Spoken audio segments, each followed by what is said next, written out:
and welcome back to another episode of Dungeons and Degrees. My name is Adrian. That is not your name. I am Adrian. But it's how it goes. But you're introing. Put yourself first. I don't want people to think that I'm like, you have to do it this way. I am the man in this relationship, like, you put your name up there first, please. I don't want them to cancel me. Hi, and welcome back to another episode of Dungeons and Degrees, and I'm Alex. And I'm Adrian. And today we have Jenna with us. Hello, Jenna. Hello. How are you doing today? I am doing wonderfully now that I'm here. We feel so special. Yes. And this is a special edition of Adrian is in the car because he's working for that big bingo. Big bingo strikes again. Yeah, Plague upon our humanity. Dude, yeah, it's road tripping 2.5 hours, two ways, and then they're like, you need to stay the night, and I actually talked to them today, and they're like, oh, the problem is tomorrow and not tonight, and I'm like, cool. So Great. yeah, I'll be back tomorrow or Sunday. You have to do this all again? Absolutely not.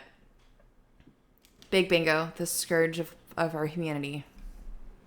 But we're here to talk about Jenna, okay? Jenna Daggers, some of you may know. I've had the pleasure of playing some games, so I know the chaos that is within Jenna just a little bit more so than I knew previously. Don't you dare talk about my best friend like chaotic? that. Never. Absolutely not. But also, we It's talked. true. The allegations are all correct. Yes. We also talked a bit about projects in the mix. Very creative mind, and I love the way you, from the samples you've given me, you explain the horror and dread of a scene. Is that kind of your cup of tea? Is just kind of the creepy, spooky vibes? I do very much love horror. Growing up, for some reason, my parents allowed me to watch horror movies, probably because I was so annoying and I was like, I would like to watch this. And I got started with Scream. And growing up, I didn't realize it was a satire on slashers, and that kind of just jump-started my love in it. To the point where now I not exclusively run horror games, but it has kind of become my bread and butter, which is funny because like the other part where I kind of feel like I shine in with running games is fuckery, just absolute fuckery chaos, like Feywild-esque, just nonsense, whimsy out the ass. So I also like finding ways I can combine the two. But with horror, I always say that horror is a knife. You have to make sure it's nice and sharp, and you have to know exactly where to put it so that it's effective. You have to know those sting moments. You have to know where to build those suspense. And then you stab them with it, and it's great. And the players love it. They ask for more. So when you talk about horror, you're talking like slasher film horror, not necessarily. I do psychological horror and like body horror, all of the horror. But I'm definitely like a slasher girly pop. I don't do body horror. Absolutely not. It can get real creepy real quick. It gets so creepy. And listen, I think I'm too much of a visual person, and like by visual I mean like literally in my body. So then I hear about it. Sometimes I feel it and I'm like, ugh, gross. I love it. That's beautiful. What are your biggest, I guess outside of like movies, is there anything that else inspires you to create your horror games? Edgar Allan Poe Okay. as a poet, because I think he finds a way of creating that impending doom without outright spelling it out, if that makes sense. So like take like The Telltale Heart. It's that slow increase of the driving you insane, and it's just you're waiting for it to hit, and it's such an effective piece. So I try to weave like different aspects of storytelling into my own storytelling. Poetry is a great way of doing it because it's usually short and succinct. So I usually take that as an inspiration of how to run like a horror one shot, because I find it's sometimes more difficult to do a horror one shot. People aren't as connected to their characters, you know, like they might not care as much. They're like, yeah, kill me, let's go. But when you actually make people scared during one shot, I'm like, that is my, I love it. I love it. Have you done any one shots or games with a singular poem in mind? Like, have you based anything off of a poem? Ooh, that is an excellent question. This isn't really a horror poem, but Annabelle Lee, once again by Edgar Allan Poe. I've used that as an inspiration for 2 different love stories I've told in TTRPGs, where it's just this insane connection where even the elements and like the things around you are envious of it, and I think it's beautiful. It's one of my favorite poems. If you've never read it, high key, check it out. It is gorgeous. But one of my favorite one shots that I've ran, it's that combination of the silly and the whimsy and the horror. And it's called Actual Cannibal Shia LaBeouf. And it's based on the song. And I actually found a 4-hour instrumental version of the song that I like playing in the background and slowly start turning up the volume to see if people start recognizing it. It's very, very effective. I finally learned how to do that digitally. I used to do that like in person. But they're like, wait, are you playing music? I'm like, no. Just straight up gaslighting them. And I'm like, I'm so sorry. I'm so sorry. I love a DM I promise that gaslights. I'm not problematic. No. You are safe here.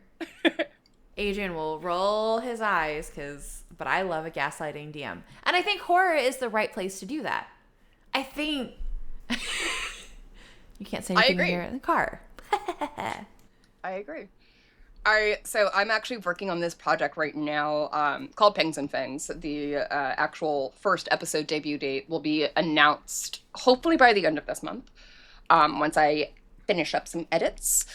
And so basically the concept of it is Curse of Strahd, but the NPCs are non-party characters, not non-playable characters. Okay. So absolute logistical nightmare. Like that's the horror story in and of itself, and it's my own. It's my own. But I have this like lines and veils spreadsheet because it's very, very important to like make sure everyone feels safe and comfortable at a table where a horror story is being told. Mm-hmm. So I have like very specific lines and veils, and it was so funny watching like the player response come in and all of them pressed very interested in gaslighting. And very interested in manipulation. I'm like, oh my god. Okay, let's go. You have given me too much power. Too much power. Adrian, we've just solved the Curse of Strahd problem. No, there's no Curse of Strahd problem. There's never been a Curse of Strahd problem. There is a Curse of Strahd problem. The Muppet problem. Where we have one player getting to be a human, and then all of the other players and NPCs are Muppets. And how far can we gaslight one player before they realize that they are the only human in Curse of Strahd, the Muppets? That would be so funny, especially if the one human would be Strahd, and like you have someone playing Strahd like as a player, like. And he has to manipulate all of these Muppets. It would delve so quickly into chaos. Oh my god, now it needs to happen. It needs to happen now. Now it's for sure. So many I was about to say chat, we solved it. There is no chat. There is no chat. Okay, but chat, we solved it. Into this kind of form, even though there is no chat. I think like 3 episodes ago, so it is technically a thing. It'll be fine now. Oh, that's incredible. Yeah, I think Strahd should both be a player at the table. Do you think they know that they're Strahd? I think so. It's hard not to be. Ooh. I think that would be the end of session 1. Yeah. Like you're playing a vampire like in Castle Ravenloft. You're not Strahd, and then end scene. I don't know how it would work, but end scene. That's the reveal. Here's... And it'd be like a 3-part like thing type of situation where they would go through all of Act 1 in the first episode and then have that reveal. I think you do it. Oh, that would be fun. With the player characters, like getting to Barovia and starting, and then it flashbacks to the other character. And so you're playing with this, like, the time. So, like, this is, like, the one player character's really far in the past. And then maybe we get a little bit of, like, background of Strahd. And then at some point... him just... Spoiler alert, everyone. Strahd is based off Dracula, essentially. So there is an intense longing after a certain NPC in the books. I'm just imagining him lusting over felt. And this imagery in my head. The little pieces of felt. Strahd is a tailor. Yeah. Strahd is a tailor. The love of Strahd's life is a puppeteer. This works too well. I hate it and I love it at the same time. It's incredible. Absolutely flawless ideas in the making right here, right now. Oh no. Our power is too strong. Jenna. Yeah. I'm so sorry. We're gonna have to end this early. Yeah. The electricity just starts fizzling out. So while Adrian eventually comes back, what got you into the TTRPG space? So, growing up, I'm about to date myself. I am 34 years old. It was a bit of a boys' club back in the day, like 20 years ago or so. And I loved it. I'm a theater kid. Like, I loved the idea of it. And one of my friends from home, I went to a private high school. It's not really relevant, but little piece of Jenna lore. And one of my friends from home, from like my public school, had this really cool attic where everyone would go and hang out. And it was like a nerd haven. Comic books lining the entire wall, minis, statues, collectibles everywhere. And I remember like I would drive over to Joe's house a bunch and I would like sit next to him and like look at his character sheet and I like look over his shoulder and be like, oh, you should do that. And he's like, you don't know this game. I'm like, I've been here multiple sessions. I've already learned all of the rules. Like, I'm weaponizing my pattern recognition right now. Like, let's go. Yes, get them. Get the boys. So I was exposed to it, like, for the past 20 years or so, but I started actually playing 6 years ago, right before the pandemic, which was very convenient. Very convenient. Yep. I did my first one shot, and I was instantly hooked. And I was like, okay, yeah, this is this is me now. This is going to define all of my thoughts and my life. So what kind of one shot got you hooked? It was a simple, like kind of like piratey one shot.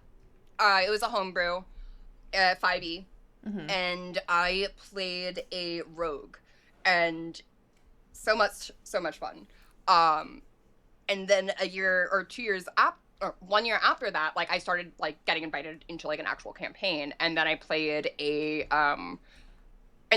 got really confident for my first ever campaign, and I made a bit character, which usually takes people 3 campaigns to do. So I made a character. She is a Triton barbarian, Storm Herald barbarian.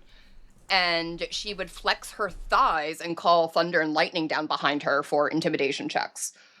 She was built entirely off the concept of thunder thighs. Fucking incredible.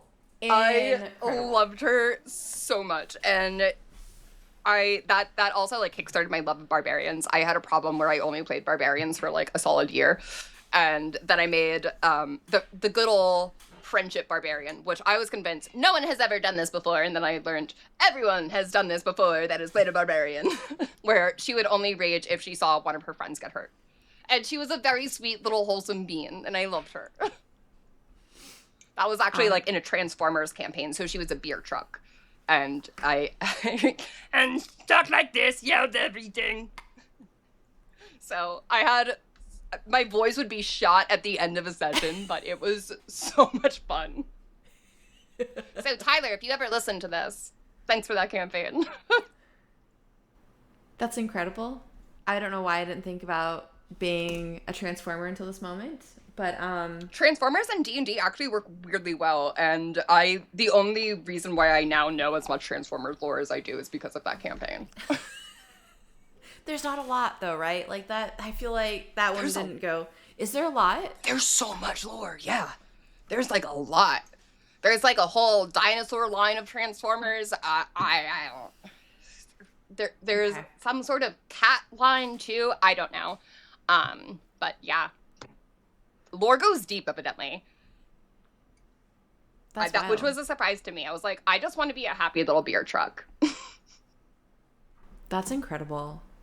I love that so much. I love people. Like every day, every time we talk about these games, I love people so much.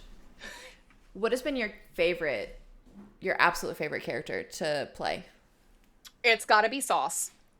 She is a satyr druid who is 6'7", horns included. Actually, you can see her on my mannequin right there on the camera. But and she has a really high-pitched voice, which is really funny compared to like my very low-pitched voice. So like when I'm narrating like her actions, and then I just go up like 2 octaves to like speak as her. And I have a tendency to want to play friendship gremlins, you know, the people that like believe the best in people, because that's me as a person. I will always try to find a positive in any situation, even if it's like a dog shit positive. At least there's a dog shit positive, you know. A shining shit is still shining. Most people say a shining shit is still shit, but I'm like, nah, it's still shiny. But she is a druid with an absolute heart of gold.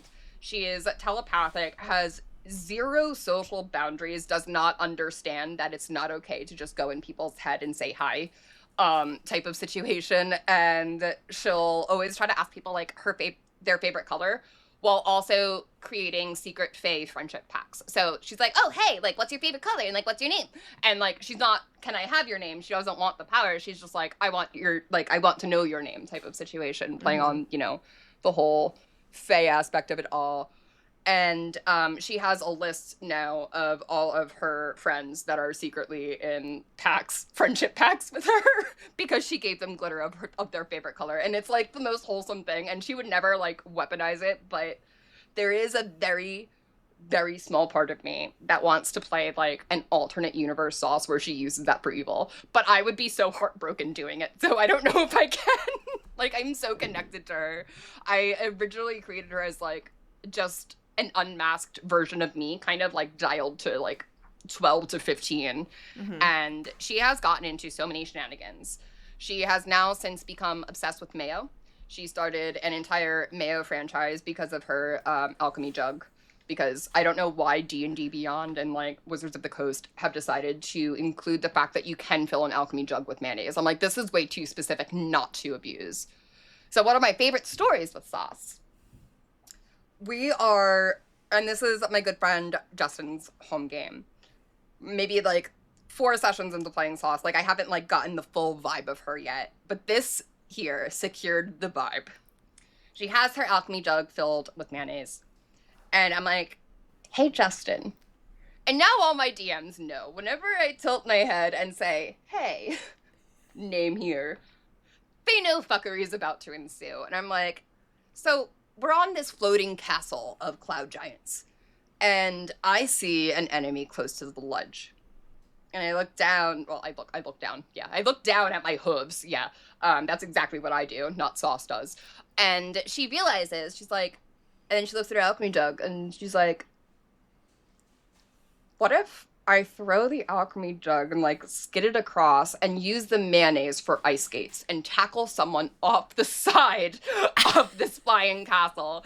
And Justin, bless him, he allowed it with a strength check. I got a nat 20. Fly off the castle with this enemy, transform into an animal, and then fly right back. And I'm like, sup. And it's one of my favorite moments. I'm like, it wasn't a giant, like that would be ridiculous, but it was like a normal human sized enemy, and it was so much fun. So if you're ever thinking about using your hooves as ice skates with mayonnaise, This is your permission to do so. You know the number of times it's come up? It's crazy. I know. Isn't that? And that's everyone's so like, wild. should I do this? Should I not? Well, here's your permission, Just chat. do it. Hey, chat. Next time you are in a situation in which there are hooves and mayonnaise present, just do it. We got you. We got you. The chaos that you bring to the table is a lot for me as someone who is always trying to keep things like somewhat right. I think I'd be overwhelmed with laughter, but also like, what is my campaign even anymore? Well, unfortunately, during her first appearance, we were supposed to be doing the Tyranny of Dragons campaign, and I said something with the word wish, and that's when the party realized they had a wish scroll, and they wished all of the dragon masks into their possession. And that's how I derailed the campaign my first appearance. Which technically wasn't my fault. Listen, we've had I- less than 2 hours of conversation, and I already like read that somehow. Yep. That's what I do. I have a question relating to the horror. There's a lot of like in movies, at least, there is that like romance like adjacent accent to it. Do you have that within your own games? Romance adjacent accent. What do you mean? Like a physical accent? Like a voice accent? No. More like hey, these people are together. I'm going to use that to my benefit to create a horror campaign. I want to say something so bad, but I know my players are going to listen to this, so but yes, there are secret manipulations happening in the background of Pings and Things, but because due to the nature of it being unreleased, I cannot divulge the details of what yet. I will say a character that has appeared is not what they seem, and they may or may not be the reason why one of the player's characters is actually in Barovia. But that's yet to be revealed. So, and I'm not saying anything else. Fair. Not You saying heard it anything here. else. Heard it here first. It's very fun. Very, very fun. I wish I could give more details because it's even more brutal when you know, like, the full... Fine, it's good. I mean, listen, I can. This sounds so spicy. Ah. I may or may not have beheaded one of the characters in front of the other. I don't know. Well, technically it wasn't me. Yeah, well, also, but it was under my instruction. Gaslighting is part of this campaign, so like, you know what? They all checked interested in it. Yeah. This could also be part of the gaslighting. This episode, you could just divulge non-secrets that are not going to happen, but say they're going to happen. I mean. And then it turns out that someone's deceased wife is actually alive all along, and it's Strahd. No. They've been Muppets the entire time. Yeah, and everyone's Muppets. Take it. It's yours. I'll give it to you.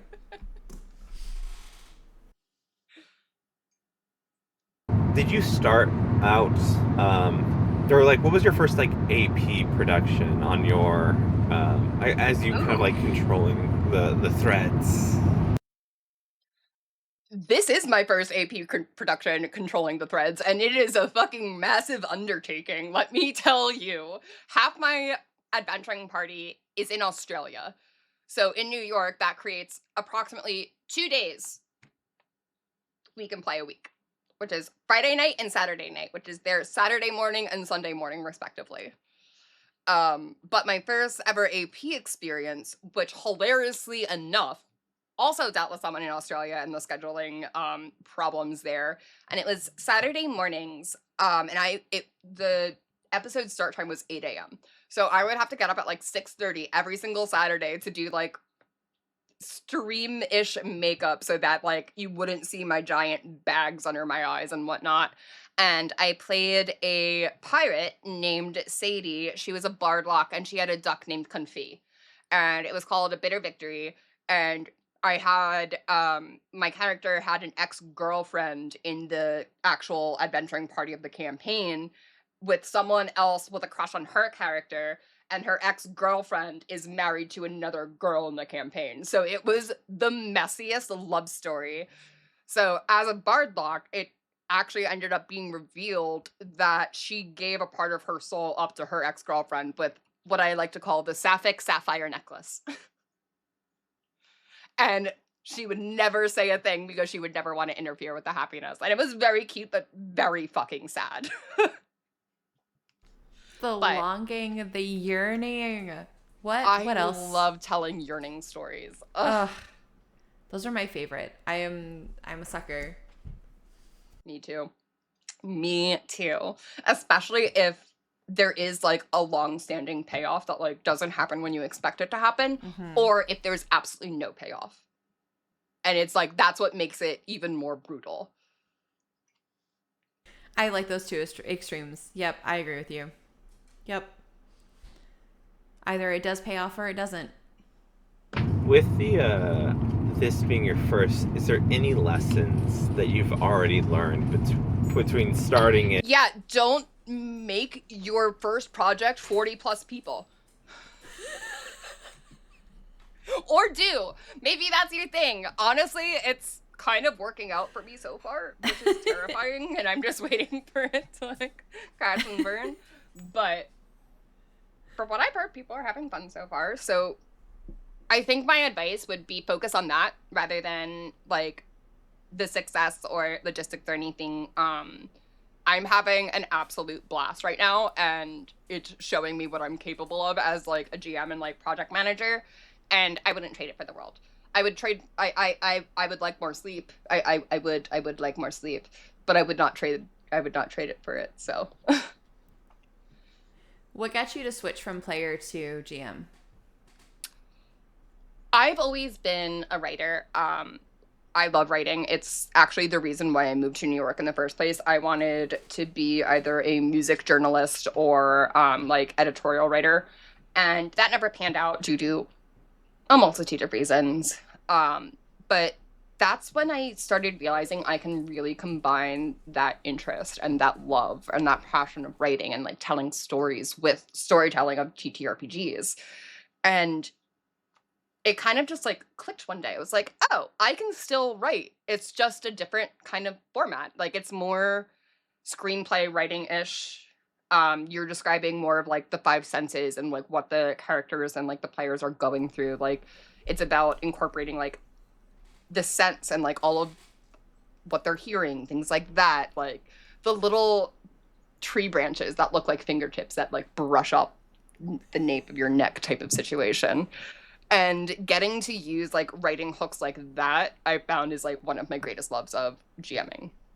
And it's just neat. Also, I'm like a weird person where I really like overachieving sometimes. And so I'm like, yeah, I'll do it. Fuck it, let's go. And so that's another reason why I'm like, I could do this. And I never look back.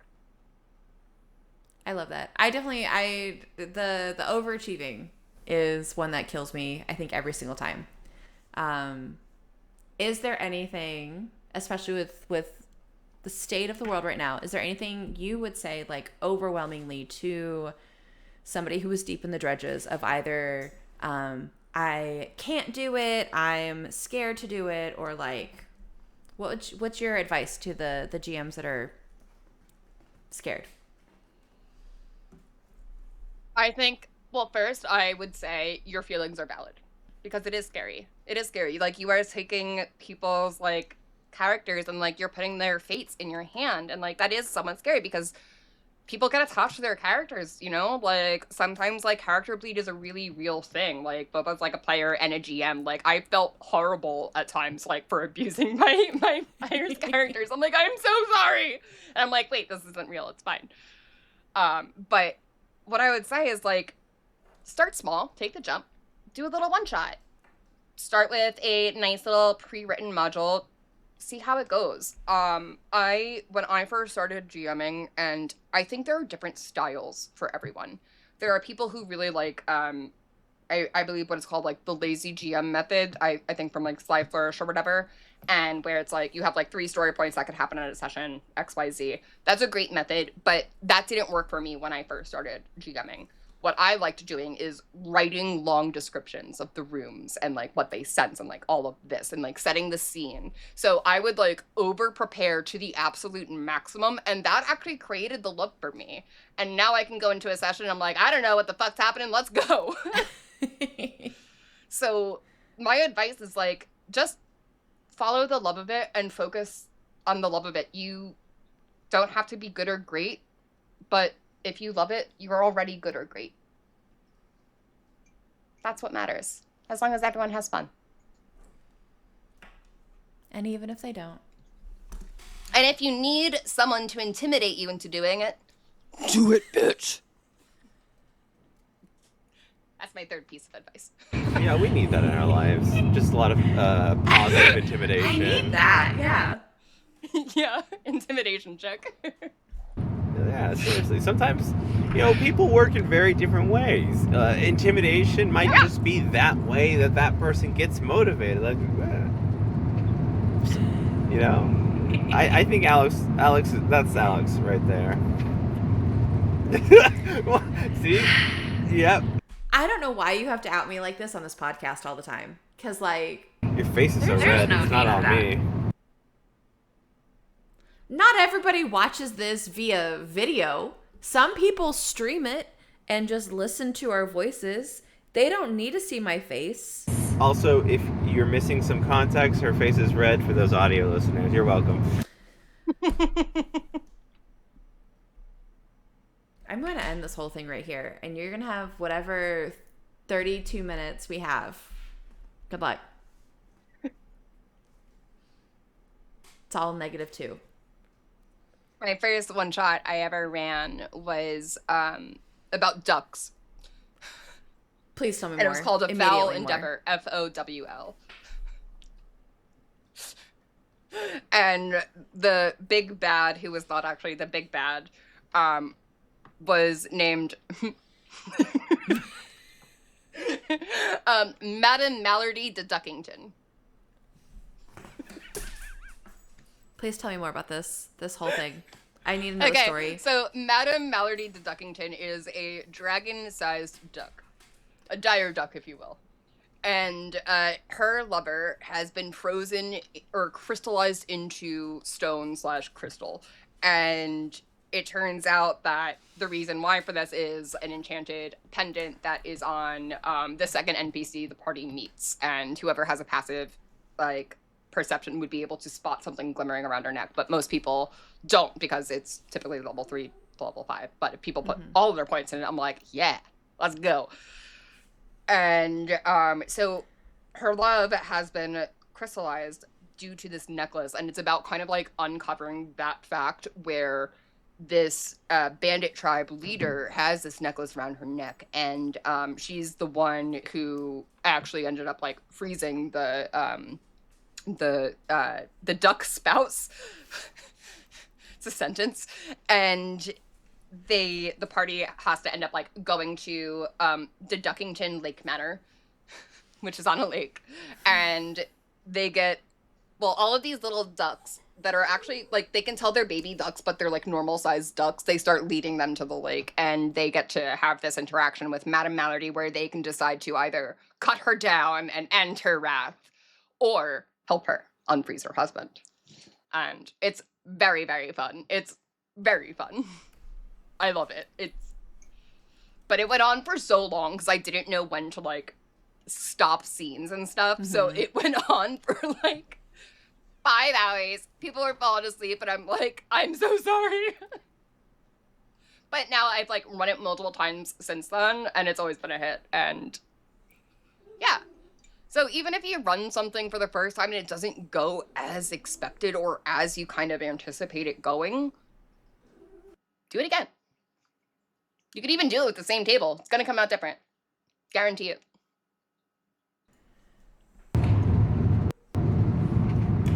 Sorry. Yeah, no. I'm gonna get Rosie. Just gotta go. Sometimes I can run the same one shot over and over, and The metaphorical you. or the royal you. doing the same thing over and over still is gonna change things up. Yeah, this is my third time running Curse of Strahd, including like a limited series run where it was like 5 episodes or like 5 sessions. For a limited series, is it just like that like in the castle and that's the main thing, or is it like has a breadth of locations within just 5 episodes? I usually have it with them picking off in Vallaki and them getting invited to the castle for dinner, so they get to experience the dinner aspect of the campaign module, and they also get like the sense of like the layout, but they stay in the castle for the final battle type of situation, so there's usually some sort of escalation.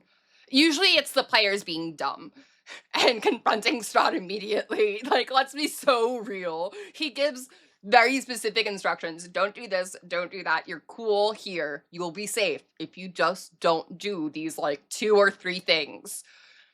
9 times out of 10, they do one of those things. Yep. It is. And he's like, we could have been friends. Could have been buddies. Could have. Not no more. Or whatever your Strahd is. I like making my Strahd tragic. Interesting. I like giving him reasons to be the reasons why he is. Okay. Like, I imagine him, so he I'm about to get really fucking deep in Curse of Strahd lore. Okay, here we go. So he is this first son, kind of like prodigal son, supposed to be. He conquers an entire land in the name of his father, and his father still likes his brother better. That's gotta be awful. Like, all villainy aside, like, he was a human at this point. He was a person. That is awful. Truly awful. And then he falls in love with a beautiful woman who falls in love with his brother. Now, my twist on it is she's in love with both of them, making it even more tragic. And it's because of the father, King Barov, which is why he masks it under the guise of, oh, she's just a peasant. She's not good enough for my firstborn son, seeing how happy she makes him. And so he like orders her to marry his brother, thus creating the beginning of the module and his hatred of his brother, all of XYZ. I like making little changes like that because I think a compelling villain is so much better than a senseless villain. I like it making sense why he is the way he is. Like, I want people to like look at it and be like, yeah, I'd probably do worse, honestly. It took me so long to kind of learn that lesson. While still having him be like an absolute terrifying, malicious beast in certain points, but he has to get driven to that point also by the party. He's had his fun being ruthless. It took a while to figure out that like you can change the story that is laid out within the text. I think for a long time it was like, I'm going to be by the books, and then I'm like, I don't get why they're doing this, even though the book says this is why. I don't like it. Like I've switched out so many motivations because it just felt incorrect to me. So, and I don't know, it gave curveballs to people who have played the module before, so always love adding to my own twist to things now. One of my favorite twists I typically do with Curse of Strahd is there is a certain character in the module that is a secret identity, and I'm going to be very, very vague. I like twisting that secret identity to be almost the exact opposite of what you would think. And it's so and I did this originally on a whim because Justin, once again, he's in my home game for Curse of Strahd, which they're at the final battle in Castle Ravenloft now, and it's amazing, and I'm really excited because I get to like play out Strahd so I can like torture my Pangs and Things party, and I'm like, this is what he's gonna be able to do. Let's go. And he was being sassy to this specific character. And I was like, you know what, motherfucker? That's not who he is. He's this person instead. Let's go. And it was an off the whim decision. And it's like the ballsiest decision I've ever fucking made because it changes a lot. And I've never looked back. And it's flawless. It's not flawless, but like, it creates some I want to spill. I cannot. I want to spill so bad. Yeah, have you back in a year, or whenever you finish, so that way you can spill everything. I can't wait. Yeah, we'll do we'll come back to this one day and be like, okay, so this is all this, and I'm just like manic and explaining everything. Pepe Sylvia. What does it mean? That's actually me, like, with Curse of Strahd. So I created a spreadsheet for, like, all of the, like, NPCs, the non-party characters, and I wrote out all of the descriptions, and I didn't realize that I didn't look at the book once during it until after. It's all to remember. Like, to say Curse of Strahd is a special interest is honestly an understatement at this point. I feel like I'm almost a Curse of Strahd lore master. Core memory now. Mm-hmm. It's part of me. You are the land. For better or for worse. Are you a vampire now? Is that what you're Yes. also telling us? That's why I'm so pale. Yeah. Although I'm wearing white right now, so I actually look tan. It's all a lie. I'm not. What is color? I don't know. I only wear black. I consider this me wearing color, actually. You know what? As somebody who is most frequently like, I'm all in black. Oh, yep. It's a thing. It's a thing. I always say I'm the token office goth because I'm the only person that will like wear all black every single day, even in the summer, which has been really fun in this 98-degree weather. It's been great. It's not. Send help. Summertime is not for the goth. Water your goths, everybody. Yeah, exactly. That was me in like high school, just always in a black jacket. Didn't matter. In Texas, sweating, didn't matter. Just had to keep going. It's worth it. It's worth it for the aesthetic. It's worth it because nobody gets me. Nobody knows how sweaty I am. No, I'm just kidding. Yeah. Meanwhile, almost has heat stroke in Subway. Yep. Alex, I feel like you wear a lot of color. From my perspective, at least when we go out, because right, I'm masking half the time, right? If I'm bright and colorful, you are not going to ask further questions about me or my state of mental well-being. And if it's cute and fun and it's good for a picture, sure. But like my day-to-day primarily looks like some black t-shirt and then like whatever running shorts. It's funny. My fiance, we're actually pretty much the same size, except she actually has boobs and I don't. Like we have the same ring size, same shoe size, everything. Slightly different. Like she's warmer and I'm more cool toned. But it's so funny because like we were folding laundry when I say the other day, I mean within the past 6 months because I have zero concept of time.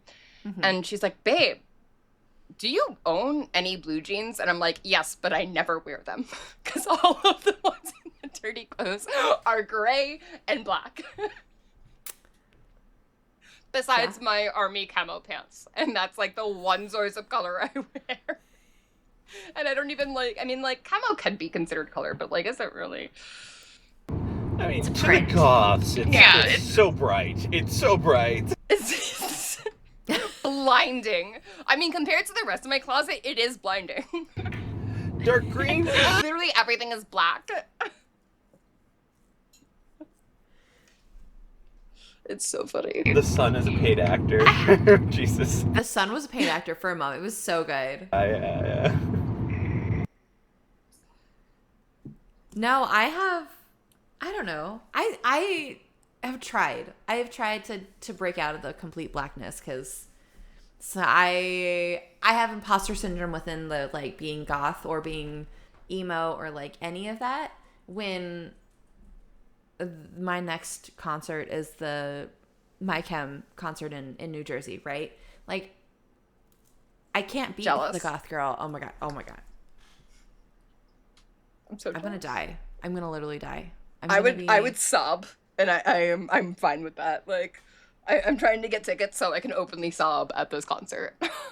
I wish nothing but the best for you because we were there. There was 2 of us in the like virtual queue as soon as it opened. Yeah, it's gonna be ridiculous. So that's why I developed a new strategy called playing in traffic and getting hit by a government-owned vehicle, where then I get a lot of settlement money, and that's my 5-year plan actually. I feel that. And then once that happens, I'll be able to get the tickets and it'll be fine. And I'll show up with like my cool bionic hip or something. It's great. It's gonna be great. Just coming in with the IV bag, just like So the traction. Oh man. But yeah, I try to put in color. My hair is not right now. But my hair is normally colored. I don't know. It's weird, especially like post, I don't know, 32, 33. It's like trying to find the clothes that I like to wear, especially coming out as like neurodivergent. And then like, I have zero tolerance for clothes that are uncomfortable or that I don't like. Like, same. I don't know. I totally agree. I don't know what it is. It's hard out here. It do be like that. Well, for what it's worth, for what it's worth, let's try that again. You're goth in my book if you would like to be. That's definitely not that. You know what? I feel that in my soul.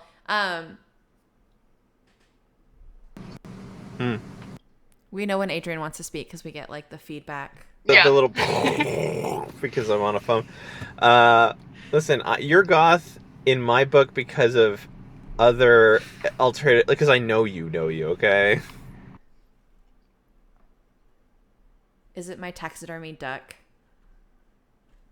It's your mental illness. Oh, it's my mental illness. Please. Okay, so talking about goth shit, I have a box of bones. And oh my gosh.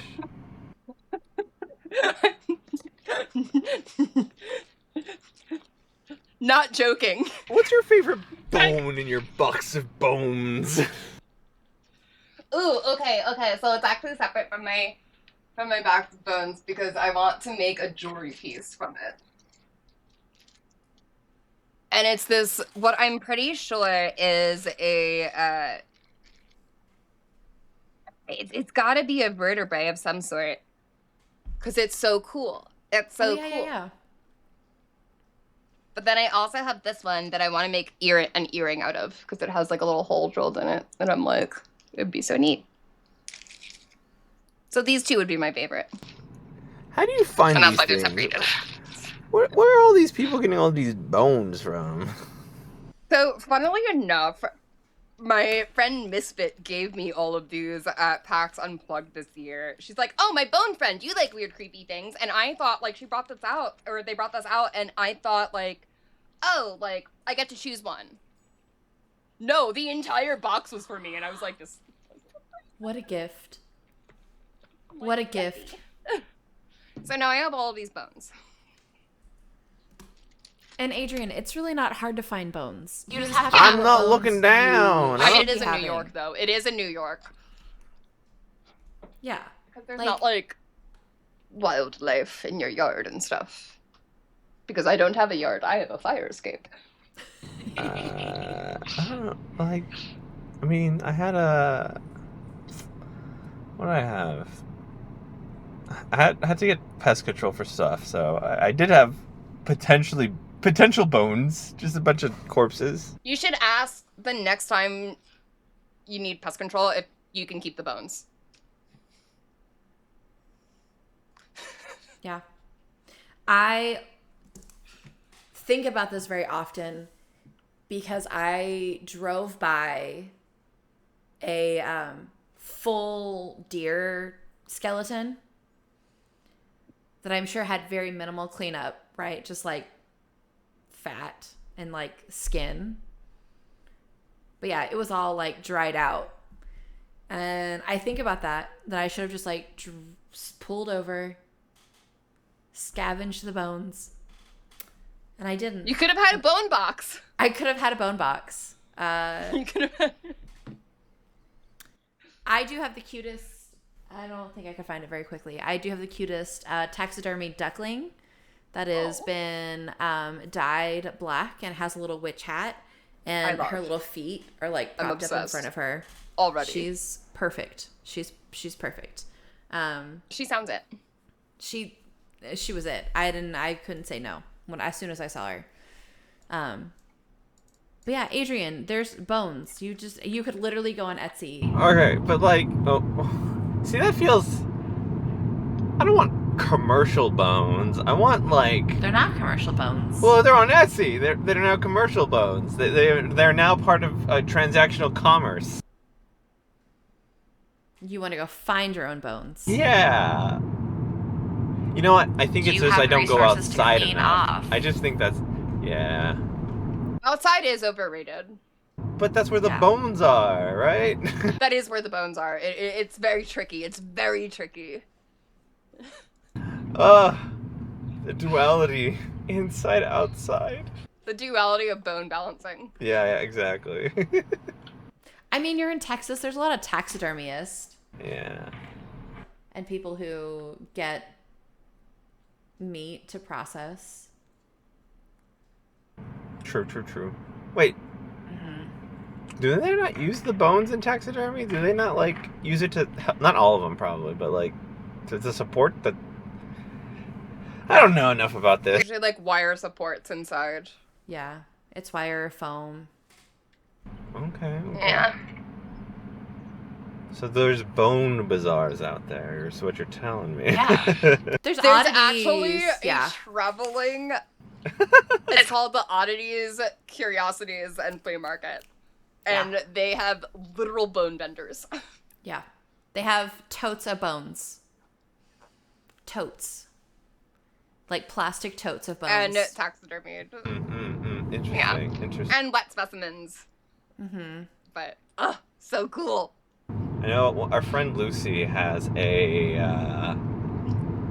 cat fetus in a jar. Ooh, neat. Yeah. She's got some crazy things. Also bones, but also like potentially cursed objects. She's just picking up locks off the floor. Love. Which is just like absolutely mad woman stuff. But hey, she seems like she's doing fine. Everyone needs the cursed party or the cursed artifact toucher in every party and friendship group. True. Both in and out of game. So. It will not be me. Absolutely not. It depends how strong the intrusive thought is. Right. Why not you, Alex? It feels like it's that might be, you're quirky enough, I think. I think I'm too aware of what could go wrong. I think that's like fun. The Annabelle doll is not a doll I'm interested in looking at directly in the eyeballs. I think we should send it to... Okay. Yeah. I think we should send it to the White House, and I'm sorry, that's the only political thing I'm going to say. I just agree with you. I just think. This is a safe space. Yes, I agree. But then it's just out. Then the Annabelle doll is just out. But what could go wrong? I think we should let her shine. It's Annabelle's time. I support doll rights, but I also support doll wrongs. I love the amount of meaning that has.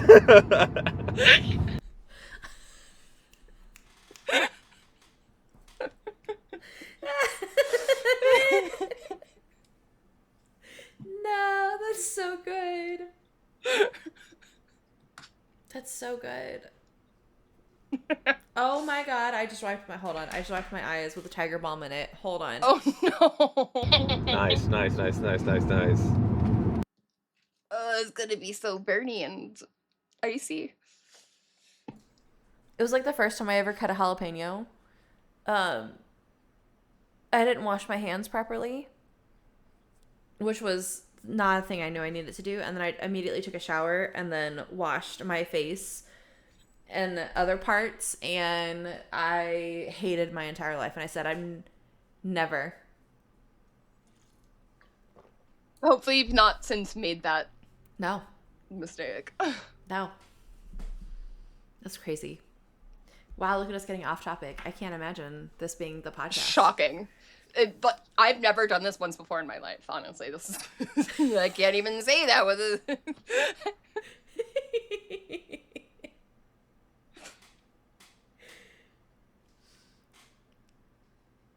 off Adrian, topic are is you my okay? specialty. I wish, now that you say it and it tickles something in my brain, I wish there was like a hot topic version that was called Off Topic, but it was just like goth books, and I think it could be a home decor store. Off Topic. It would be a lot of fun. But no one steal this idea because you heard it here first. Yeah. Or just, throw me a little I can just bleep it all out. Make it sound like you said something controversial. I have this brilliant idea. Alex, what the hell? Why would you say that? I'm just kidding. So sorry.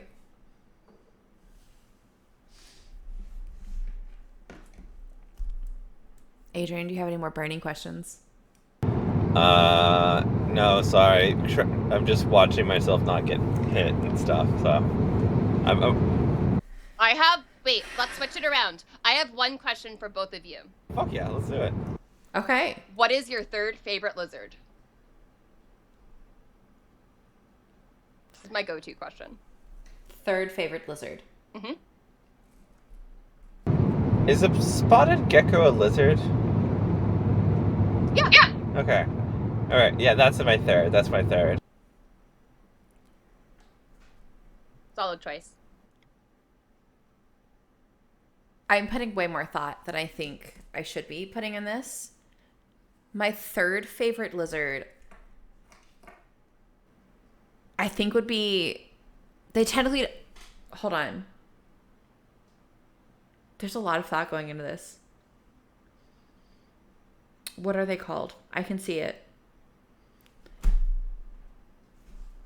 What is that island called?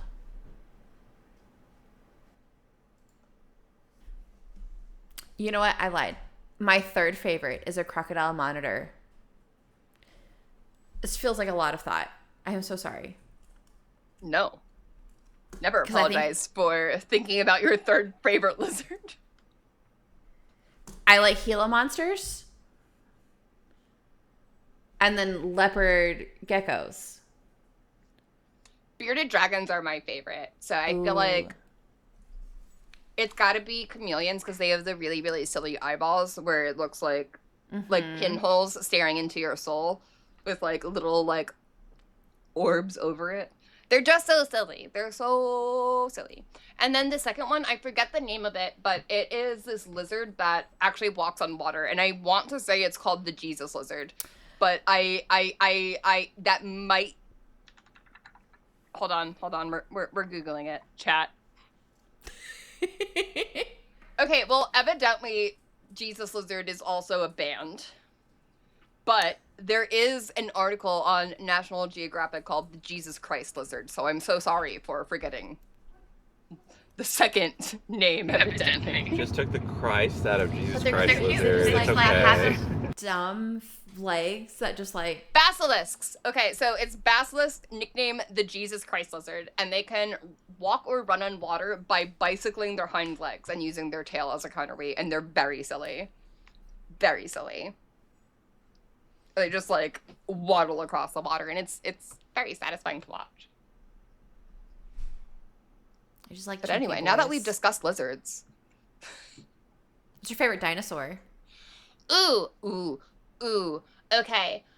So for a while, it was the Stegosaurus. For a while, it was the Stegosaurus. Stegosaurus is a like childhood favorite, but I think it's got to be pterodactyl because they have like the screech, and I screech frequently in my day-to-day life, so I feel connected to them. I secretly am a pterodactyl. No, that's why I'm not a pterodactyl. I could be. There's no way of proving I'm not. There's none. We don't know. That's true. I'm a doctor, and I agree with that. We don't know. Yeah, see? Proven.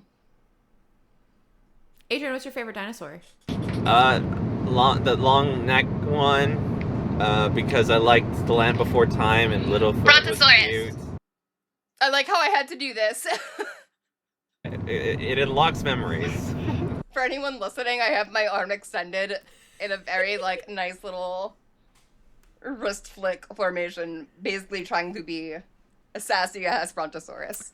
That is Adrian and I's sign when we're in a crowd to find each other. And it's really just to find me. That, like, it's just hand up in the air with, like...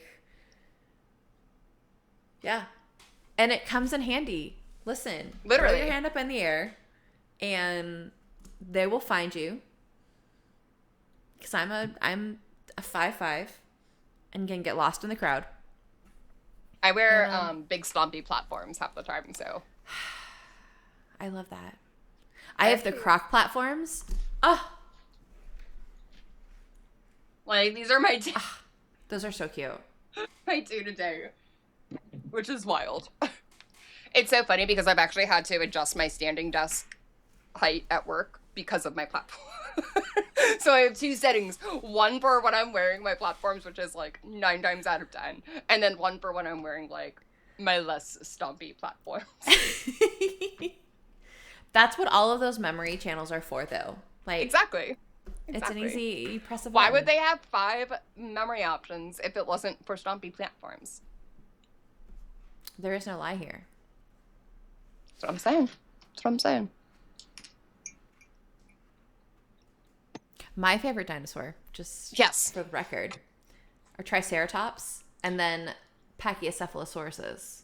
Ooh. Yeah. Because I just I like the 3. My favorite animals are rhinoceroses. So I like the little tri and the Triceratops. But are you a fellow odd number neurodivergent? Yeah. Me too! We're so rare! It's so nice, though. Like, a triangle formation is so much better than a square. I'm the weirdo that, like, has to have their, like, chibi volume and any volume, like, on an odd number. I'm like, okay, this is my last rant, I promise. Now, hear me out. 5 is the evenest odd number, and 6 is the oddest even number. Yes. I can agree with you. Yes. I've said this to people, and they're like, what the fuck do you mean? No. And I'm like, I don't know how else to say it. Like, it's just the way it is. Mm-hmm. Just the way it is. So I will never have, like, my TV on, like, multiples of 5 also, because I'm like, you're a traitor. You're a traitor. You're too even of an odd number. Sorry for the 5 slander, everybody. Pathetic number. I'm gonna get canceled because of my number take. So you're 5. You know what? I can respect that. I stand by my opinion. Stand by it. I don't like the 6 for sure. Like, I don't know. I don't like a 6. You know why? Because 6 is then... You've got to fight with the 6s and the 9s issue. And if you're quickly doing anything, 6s and 9s on dice, 6s and 9s. Okay. But there's also 666 and 69. So, I mean. I know. You're right.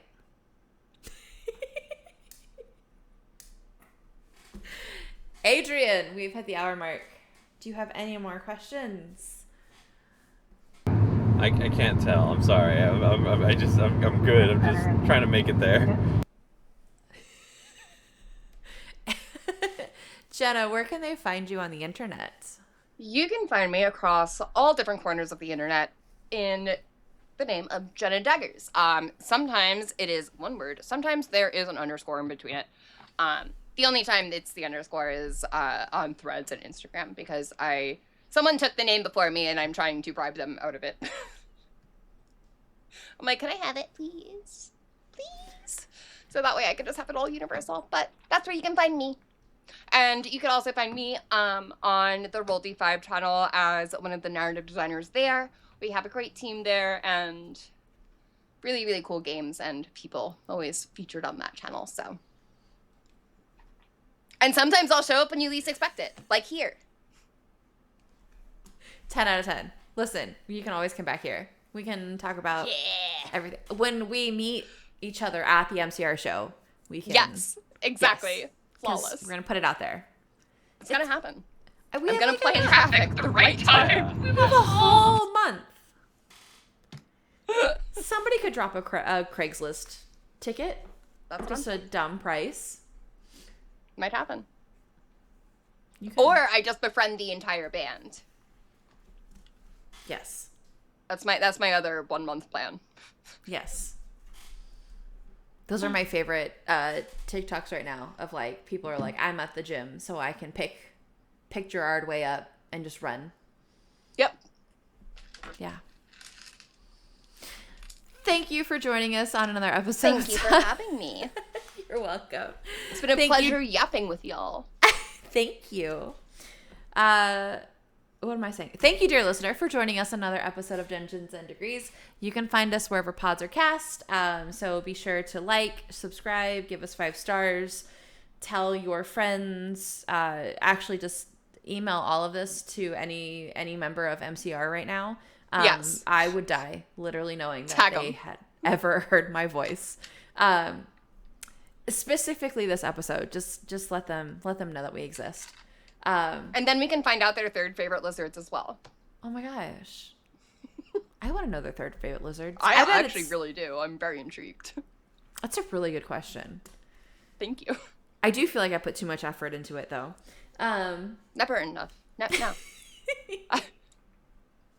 You can also find us on all social medias at Dungeon and Degrees.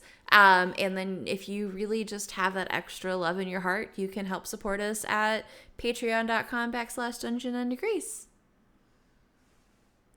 This is where Adrian does it. Yeah, I'm sorry. Yeah. I'm working on it. Listen, 18-wheeler in front of me, people behind me. I'm golden, taking a left onto traffic. Thank you so much for listening. My name's Adrian. And I'm Alex. And I'm Jenna. Go have some fun. Oh, this is me now. You're in charge.